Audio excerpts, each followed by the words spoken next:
Good morning everyone, welcome to Economic Times daily news analysis and explanation. So आज है 14 फरवरी and day is Monday. Cover करेंगे हम economic times को। बाकी अगर आपको ये पीडीएफ चाहिए मेन इकोनॉमिक टाइम्स की, या फिर इसके अलावा द हिंदू और बिजनेस स्टैंडर्ड, ये 3 पीडीएफ मैं डेली बेसिस पे अपलोड कर देता हूँ। तो उसके लिए आप हमारा टेलीग्राम ग्रुप को ज्वाइन कर सकते हैं। उसके अंदर आपको सारी ये पीडीएफ्स वगैरह मिल जाएंगी। इसके अलावा हम एक नोट्स भी मैं बनाता हूँ, उससे ही मैं पूरी वीडियो में कवर करता हूँ। तो वो भी आपको, ये जो नोट्स आपके सामने है, ये आपको उसी में मिल जाएंगे। उसके अलावा एक नीचे लिंक है अपस्टॉक्स का। तो अगर आपको अपना डीमैट अकाउंट ओपन करवाना है तो आप उसके थ्रू करा सकते हैं। उसमें अगर आपको मतलब नॉर्मल डीमैट अकाउंट ओपनिंग का प्रोसेस रहता है, सेम रहेगा। बट अगर आप नीचे से डाउनलोड करते हैं अपस्टॉक्स के एप्लीकेशन को, तो आपको 1000 रुपीज़ का फ्री ब्रोकरेज मिल जाएगी। वो इतनी ब्रोकरेज है कि मतलब अगर आप 50,000 के आसपास तक ट्रेडिंग करते हैं तो आपको इतनी ब्रोकरेज पे करनी पड़ेगी, जो कि आपका चार्ज बच जाएगा शुरुआत में। तो वो चीज़ है यहाँ पर। अब अगर हम सबसे पहले बात करें तो हम टर्म्स कवर करते हैं डेली बेसिस पे, कुछ फाइनेंशियल और बिजनेस टर्म्स। बट हम इनको आज लास्ट में कवर करेंगे क्योंकि ये थोड़ी सी आज कॉम्प्लेक्स लेवल की है। तो पेपर आज आपका ईजी है, तो इसलिए हम पहले पेपर कवर कर लेते हैं। तो पहली न्यूज़ है आज की, LIC files draft papers for India's largest public issue. LIC के बारे में कोई बताने की ज़्यादा ज़रूरत नहीं है। LIC ने बेसिकली लाइफ इंश्योरेंस कंपनी है और काफ़ी टाइम से इनके IPO की बात चल रही है। इसके अंदर DRHP इन्होंने फाइल कर दिया है अपना सेबी के साथ। DRHP के बारे में बताऊं तो DRHP आपका ड्राफ्ट रेड हेरिंग प्रोस्पेक्टस होता है। इसके अंदर आपका ये सेबी के साथ कंपनी को फाइल करना होता है। सेबी एक्चुअली यहाँ पे लिखा भी हुआ है, सेबी मतलब होता है securities exchange board of India. ये पूरे शेयर मार्केट, कैपिटल मार्केट को रेगुलेट करते हैं। इन्होंने अपना 5% स्टेक सेल करने वाले हैं पूरी कंपनी का। तो वो चीज़ है, उसके लिए कंपनी अपना 65,000 करोड़ रुपीज़ रेज करेगी 5% स्टेक को सेल करने के लिए। तो उसमें अगर हम कंपनी की वैल्यूएशन लगाएं तो कंपनी की valuation approximately 12.5 lakh crore rupees पर पहुंच जाती है।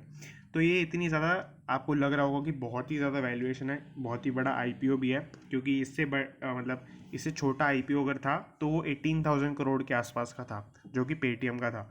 तो वो उससे बहुत ज़्यादा ऊपर चला गया एकदम से IPO। और इसीलिए यहाँ पे हेडलाइन के अंदर भी लिखा है इंडियाज़ लार्जेस्ट पब्लिक इशू। तो वो चीज़ें यहाँ पर। बाकी अगर हम ग्लोबली देखें तो ऐसी बहुत सारी कंट्रीज़ हैं जिनमें ऐसी ही कुछ कंपनीज थी जो आपकी पब्लिक थी पहले, मतलब गवर्नमेंट की थी पहले। फिर उनको पब्लिक जाते टाइम बहुत बड़े बड़े IPOs आए थे। तो अगर हम उनका नाम कुछ देखें तो आर्टिकल के अंदर मैंशनड है agricultural bank of India, sorry agricultural bank of China. तो इनका भी इतना बड़ा IPO था। इसके बारे में और ज़्यादा डिटेल अगर आपको जाननी है तो आप सर्च कर सकते हैं गूगल पर। बाकी ऑयल जायंट सऊदी अरामको, ये भी एक ऐसी एग्जांपल रहेगा। इसके अंदर pricing to be decided by GOM, तो ग्रुप ऑफ मिनिस्टर्स के लिए एक टर्म चलती है GOM। तो यहाँ पर वो टर्म यूज़ की गई है आर्टिकल के अंदर। और हो सकता है कभी भी आपको GO या ऐसे कुछ दिखे सबसे पहले और उसके बाद कोई चीज़ दिख रही है, तो वो जनरली गवर्नमेंट से रिलेटेड होता है। क्योंकि हम GOI लिखते हैं, वो गवर्नमेंट ऑफ इंडिया के लिए लिखते हैं। तो इसलिए अगर GO से कुछ टर्म स्टार्ट हो रही होती है शॉर्ट टर्म, तो हो सकता है वो गवर्नमेंट ऑफ इंडिया या ऐसा कुछ लिखा हो। तो वो चीज़ है यहाँ पर। बाकी प्राइसिंग का मतलब जो डिसाइड करेंगे ग्रुप ऑफ मिनिस्टर्स, उसका मतलब है कि आपका एक शेयर कितने का होगा, कितना आपको उसके ऊपर जो पॉलिसी होल्डर्स हैं उनको डिस्काउंट मिलेगा, और कितने लॉट साइज़ कितना होगा, वो सब चीज़ें डिसाइड अभी होनी है। तो वो चीज़ें यहाँ पर। बाकी सेम पर्सन, ये नेक्स्ट न्यूज़ पे आ गए हैं, same person can't head both Tata Sons and Tata Trust. तो बेसिकली क्या है कि टाटा सन्स और टाटा ट्रस्ट दो अलग अलग कंपनीज़ हैं, और टाटा ट्रस्ट ही आपकी मेन कंपनी है जो कि सब चीज़ को होल्ड करती है। बट अगर हम ओनरशिप के पॉइंट ऑफ व्यू से देखें तो टाटा सन्स मेन कंपनी बन जाती है पूरे टाटा के बिजनेस के लिए। तो वो चीज़ है। और इन दोनों को ही, क्योंकि इनके ऑब्जेक्टिव्स अलग अलग हैं, तो उसकी वजह से दोनों कंपनीज़ को एक ही पर्सन हेड नहीं कर सकते। हेड करने का मतलब चेयरमैन एक पर्सन नहीं हो सकता। तो वो चीज़ है, उसकी वजह से ये क्या है, ये एक रेजोल्यूशन है, एक बेसिकली मीटिंग हुई थी पूरे बोर्ड में, टाटा सन्स में के बोर्ड की।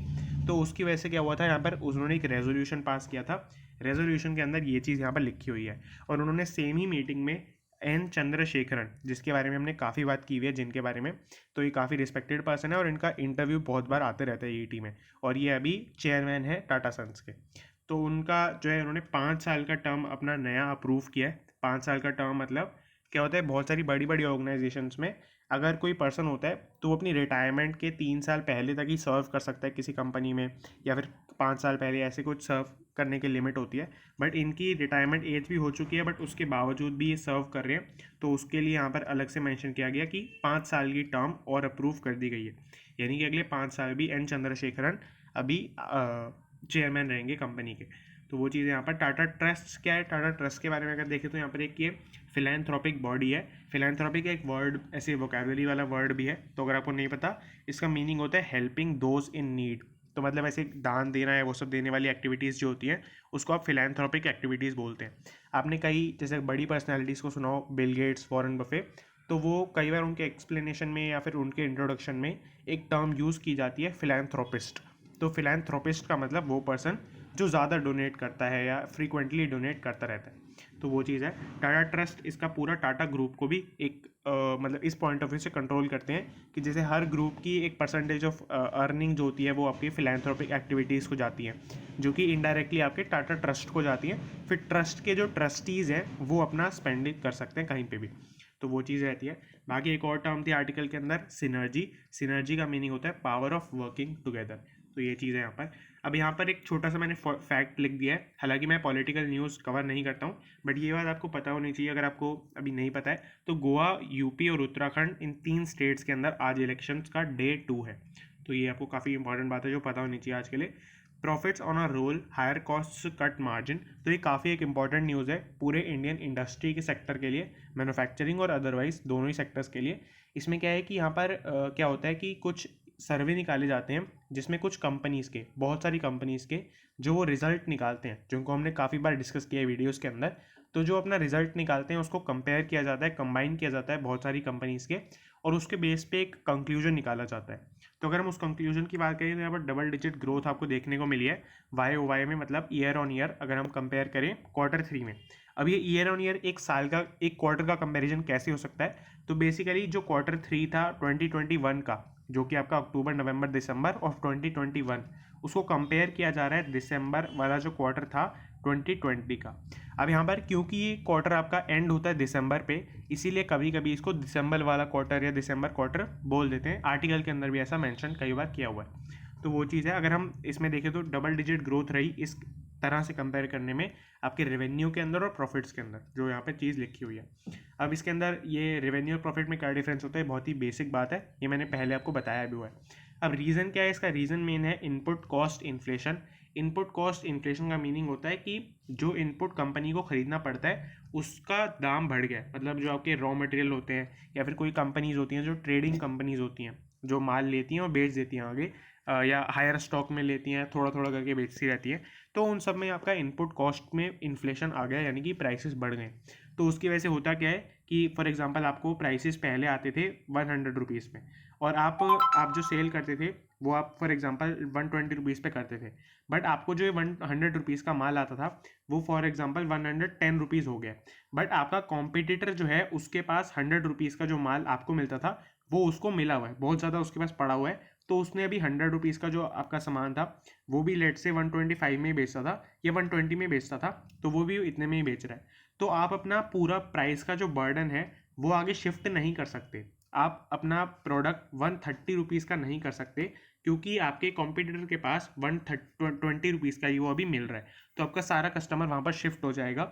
इसके लिए आप ऐसा नहीं कर सकते। तो उसकी वजह से क्या होता है कि आपको थोड़ा बहुत अपने पास रख के, थोड़ा बहुत कंज्यूमर्स पे ट्रस्ट करके आपको माल बढ़ाना पड़ता है या रेट बढ़ाना पड़ता है। तो आपको 125 अगर फॉर एग्जांपल आप कर देते हैं बीच में एकदम, तो वो आपका एक हो सकता है आइडियल सिनेरियो, वो कंपनी पे डिपेंड करेगा कि लोग कितने टाइम में दूसरी कंपटीटर पे शिफ्ट होते हैं।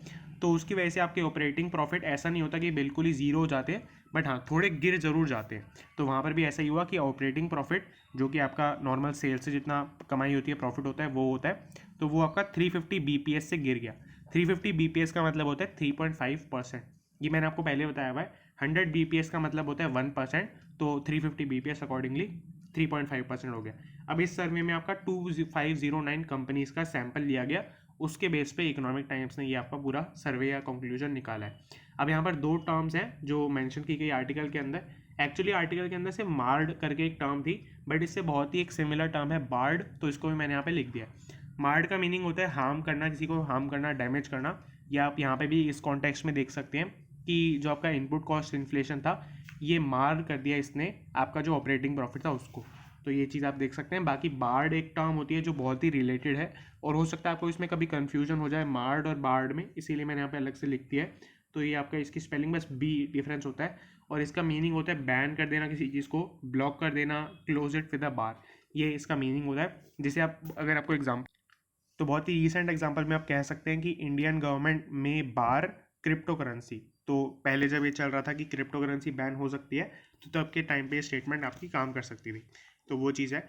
Bajaj group created big wealth in 10 years for its share holders. तो यहाँ पर बेसिकली क्या है कि यहाँ पर बजाज ग्रुप जो पूरा ग्रुप है, इसके अंदर जिन पर्सनस ने 10 ईयर्स पहले इन्वेस्टमेंट की थी, उनके लिए बहुत ही अच्छे रिटर्न्स यहाँ पर उन्हें लॉन्ग टर्म में मिले हैं, क्योंकि Bajaj group as a whole बहुत ही अच्छा ग्रो किया है। अब यहाँ पर ऐसे तो नहीं है कि इन्होंने कोई मतलब स्टेटमेंट दे दी, बस स्टोरी सुना रहे हैं, बट यहाँ पर उन्होंने पूरा डेटा दिया है। ग्रुप मार्केट कैपिटलाइजेशन अगर आप देखेंगे तो वो 35% एनुअल बेसिस पे एवरेज, इन्होंने पूरा एवरेज कर दिया है हर साल 10 साल 12 साल में। तो वो चीज़ अगर आप देखेंगे तो 35% एनुअली उसमें ग्रोथ आया है।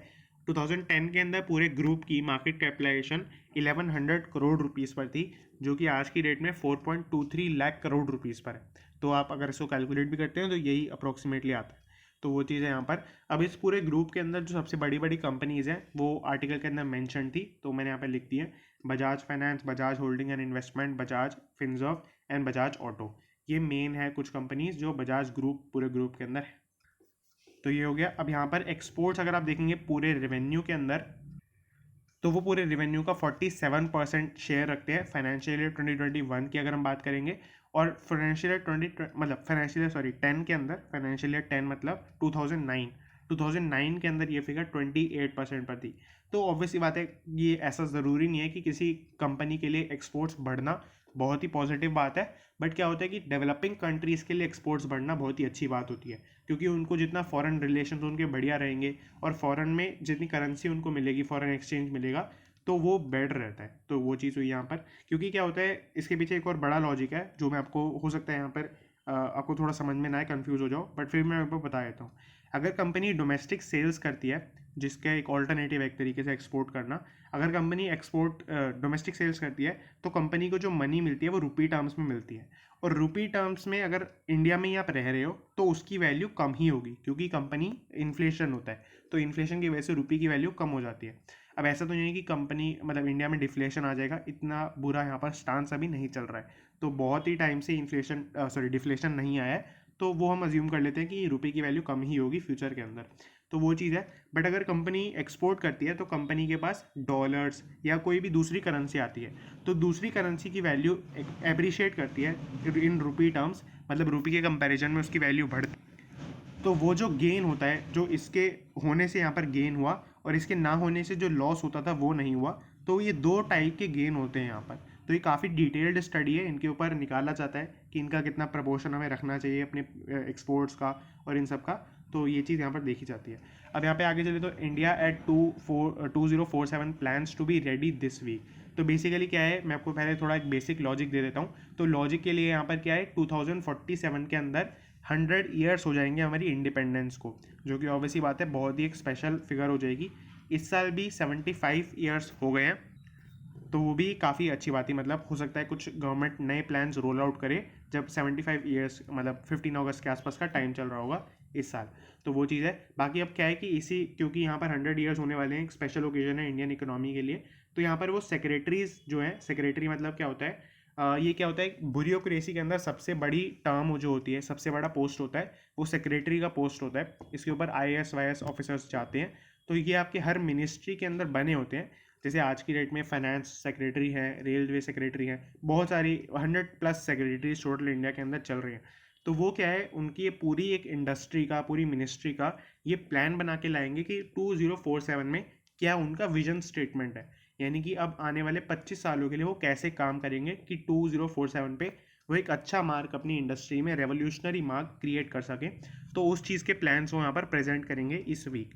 तो वो चीज़ है। अब यहाँ पर कैबिनेट सेक्रेटरी जो होता है, जो क्या होता है, मेनली पूरे जो सेक्रेटरीज का ग्रुप है, जो 100+ सेक्रेटरीज हैं, उनको कनेक्ट करता है गवर्नमेंट के साथ। तो आप कह सकते हैं कि आपका पूरा जो कैबिनेट होता है, जो यानी PM बोल सकते हैं मेनली, जो प्राइम मिनिस्टर का पूरा कैबिनेट होता है, तो उनके साथ जो कनेक्शन होता है वो डायरेक्टली सेक्रेटरीज का नहीं होता है, बीच में वहाँ पर कैबिनेट सेक्रेटरी होता है, CS लिखना चाहिए, CS कैबिनेट सेक्रेटरी होता है, और यहाँ पर वो PM के साथ उसका कनेक्शन इस तरीके से बनता है सेक्रेटरीज का। तो वो चीज़ है इसके अंदर। अब यहाँ पर ये इसलिए कैबिनेट सेक्रेटरीज को पहले अप्रूव करेंगे जो भी सारे प्लान्स होते हैं यहाँ पर। अब इसमें क्या है, इनका मेन एम जो बैकग्राउंड में चल रहा है वो यहाँ पर ये है कि इंडिया को 40 ट्रिलियन का इकोनॉमी बनाना है।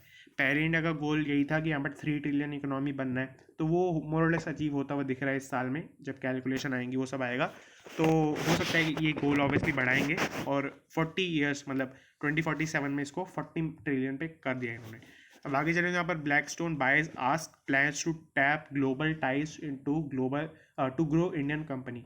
तो बेसिकली क्या है यहाँ पर कि ब्लैकस्टोन एक नाम से इन्वेस्टमेंट फर्म है, उन्होंने आस्क कंपनी, आस्क क्या है, आस्क इन्वेस्टमेंट मैनेजर्स एक कंपनी है पूरी, और ये बहुत ही बड़ी कंपनी है। इंडिया में अगर आप देखेंगे तो 3rd लार्जेस्ट असेट और वेल्थ मैनेजमेंट कंपनी है, तो काफ़ी बड़ी फिगर है।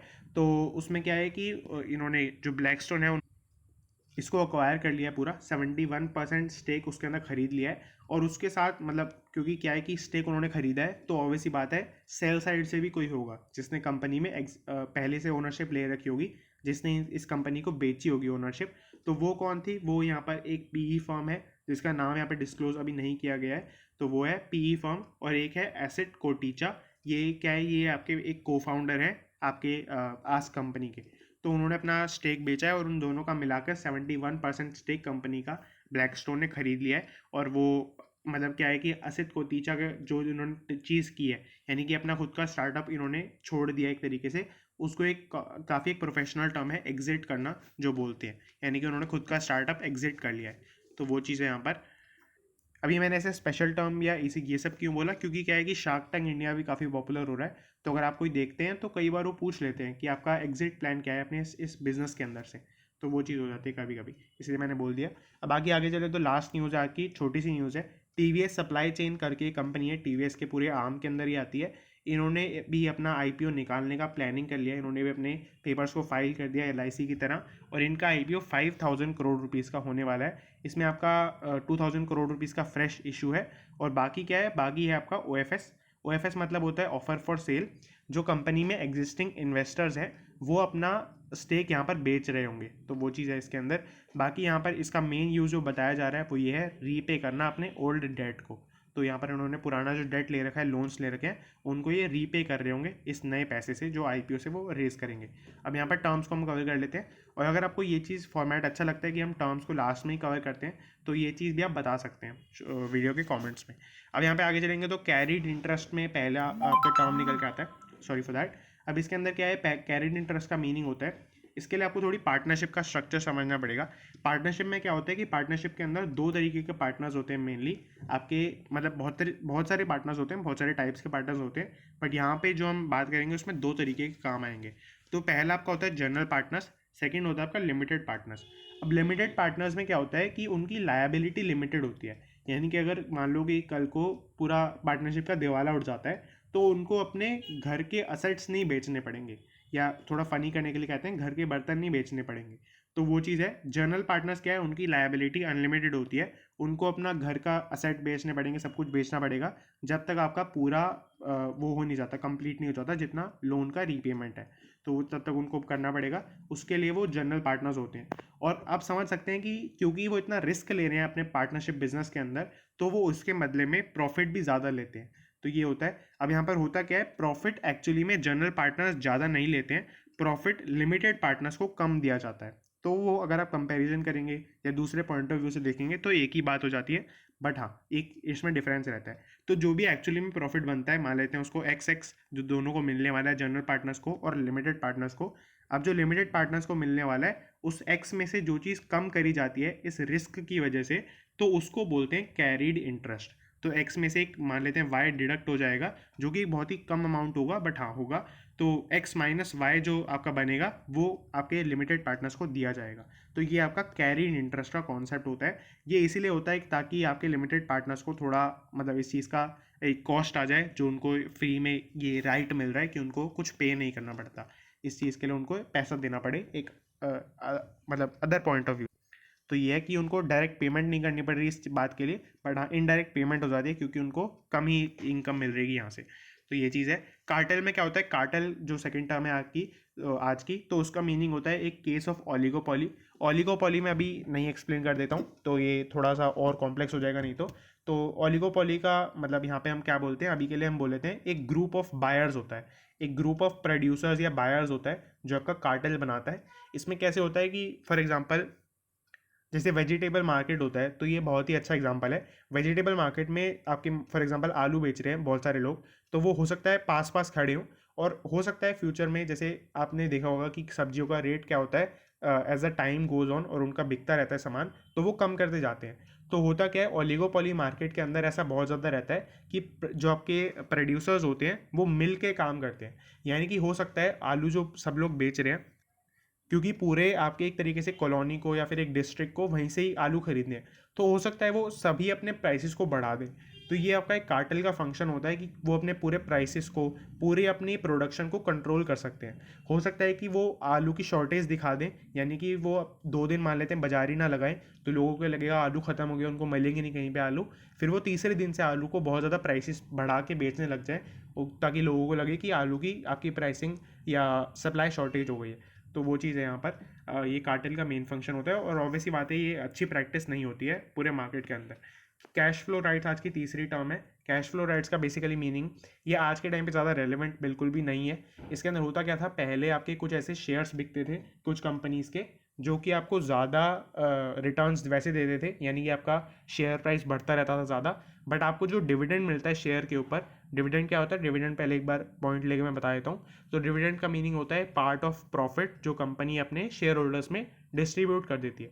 तो इस तरीके से डिविडेंड मिलता है शेयर होल्डर्स को। बट आज की डेट में क्या है कि हर शेयर्स के पास कैश फ्लो राइट्स होते हैं। कैश फ्लो राइट्स मतलब जो भी डिविडेंड है या जो भी ऐसी कोई पेमेंट है जो कंपनी शेयर होल्डर्स को दे रही है, वो हर शेयर होल्डर को मिलेगी मतलब। बट पहले क्या होता था, पहले कुछ ऐसे शेयर्स होते थे जिसमें कैश फ्लो राइट्स नहीं होते थे, यानी कि उनके ऊपर आपको कैश फ्लो वाली पेमेंट नहीं मिलेगी। आपका जो शेयर प्राइस बढ़ रहा है तो आप बेचना चाहते हैं तो बेच सकते हैं, कोई दिक्कत नहीं है, बट आपको जो डिविडेंड मिल रहा है वो नहीं मिलेगा। तो इस तरीके से ये आपके बिना कैश फ्लो राइट्स वाले शेयर्स ट्रेड करते हैं। तो आई होप आपको तीनों टर्म समझ में आ गई होंगी। थोड़ी सी कॉम्प्लेक्स टर्म थी, इसलिए मैंने लास्ट में यहाँ पे कवर किया है। अगर आपको डाउट रहता है तो आप कमेंट कर सकते हैं, मैं वापस से भी एक बार कवर इनको कर सकता हूँ। और मेन तो यही रहता है, न्यूज़ आपको समझ में आ जाए, क्योंकि वही आपका मेन पॉइंट ऑफ व्यू रहता है यहाँ पर इस चैनल को देखने का। So that's it and thanks for watching.